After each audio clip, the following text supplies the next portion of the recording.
ہم نے پہلے ویڈیو بیان کی جناب فضل بن شاہزان جو میرے 10ویں امام کے صحابی اور ساتھی تھے، جن کے بارے میں ہم معنی بیان نہ کر سکے۔ امام نے فرمایا اقبت لأہل الخراسان، خراسان کے لوگوں من غبطہ می خورم، میں رش کرتا ہوں کہ تم میں ہمارا فضل رہتا ہے۔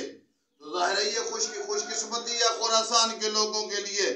جناب فضل بن شاہزان نے ایک عظیم کتاب لکھی جس میں امام زمانہ کے متعلق 40 احادیث لکھی، 40 حدیث، جس میں ایک بڑا خوبصورت بیان مولا علی علیہ السلام کا کہ مولا نے فرمایا امام زمانہ کے ناصرین منتظرین سپاہیوں کے بارے میں، انی عالم انصارہی و قبائلہم، میں علی اپنے بیٹے مہدی کے مددگاروں اور قبیلوں کو بھی جانتا ہوں، گویا جتنے بھی مومنین آتے رہیں گے ان کو نسب اور خاندان کے سمیت علی اور اولاد علی جانتے ہیں۔ والسلام علیکم ورحمۃ اللہ وبرکاتہ۔